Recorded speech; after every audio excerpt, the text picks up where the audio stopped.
Let's talk a little bit about the machine here. We're going to talk about the bottom of the machine, and then we're going to talk about the top of the machine. But so yeah, basically all of our machines use multi-heads to cut the floor. The outside spins clockwise, and the center plates spin counterclockwise. So that gives you a counter rotation.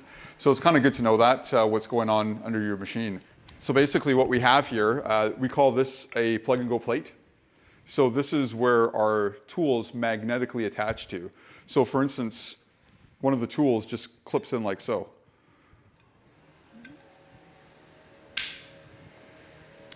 So no tools are required to take these tools on and off. They're just all held in by magnets. On the back of our plug and go plate, we have a compression foam. This foam here is small in diameter and it's soft. So what this foam here does is it allows you, when it's on a floor, it allows you to contour to the floor. So if you're polishing or you're working on an uneven surface, this is the foam that you want to use. And if you want more information about that, just refer back to the instruction manual, the owner's manual that comes with the machine. So if you had a floor that had, say, a really thick coating on it, or you wanted to really flatten the floor, you would use a larger foam. And this foam is actually not as squishy as the first one, and this is called a hard compression foam, and it's bigger. This floor here will not follow the contour, but will flatten the floor. So that's when you want to use that.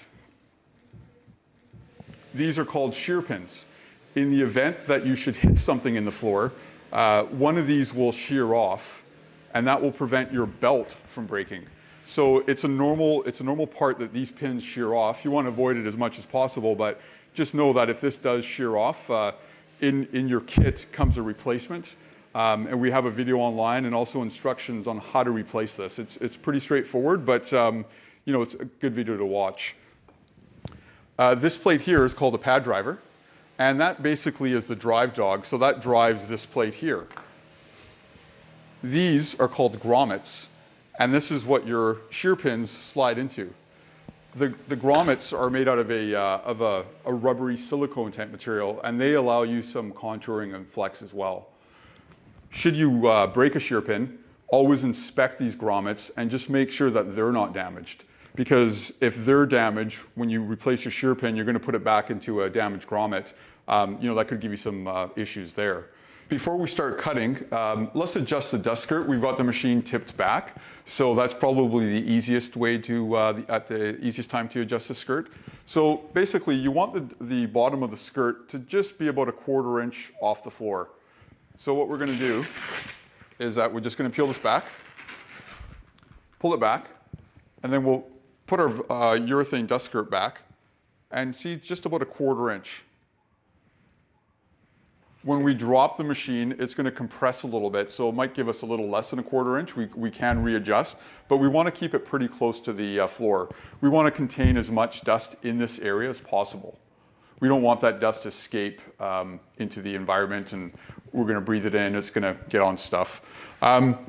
So now that we've got that figured out, the first thing we're going to tackle is the epoxy paint here. And it's a very thin coating. The machine does come with a tooling guide that identifies what type of tooling you need to use for what type of surface. So under the epoxy and paint, our tooling guide is telling us that we need our teardrop and shark combo. So that's how we've got this machine configured.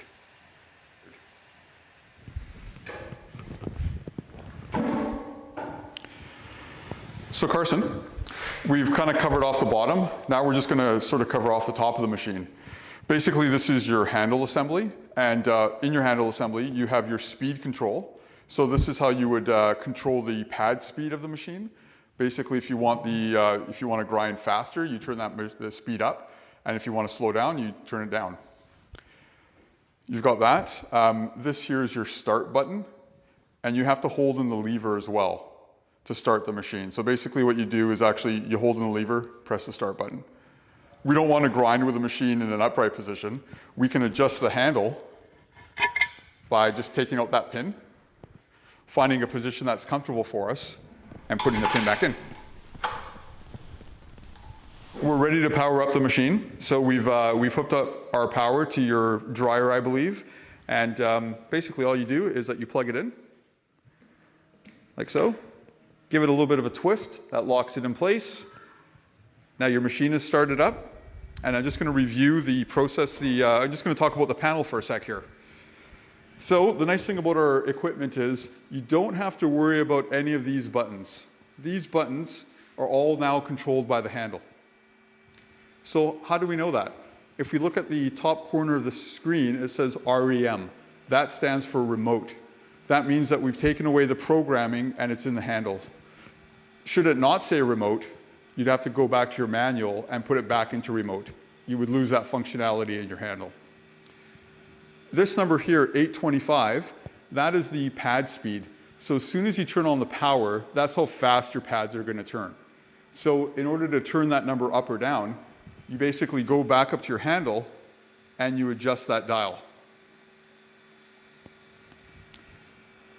The indicator that says stopped, that means your machine is stopped. It's not in motion. So should you be in a loud environment and not be able to see the machine actually engaged, the stopped would indicate that the machine is stopped. This button here, it says 0%. When the machine is stopped, it should read 0%. This indicator will go up depending on the load that you put on the machine. So if you were grinding through some very heavy glue, you might notice that this 0% turns into 90 or 95%. That means that you're using a lot of effort from the machine. We need to contain the dust. We're going to be grinding, so we need a way to get rid of that dust. And for that, we use a good quality vacuum.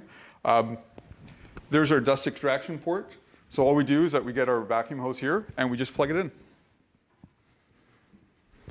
And then what you want to do is that you want to take this cord here, your dust cord, and your power cord, and we just like to kind of put them together, wrap them up, like so. And that way they're out of the way. You're able to kind of see what's in front of you, and you know, they're not going to interfere in the process.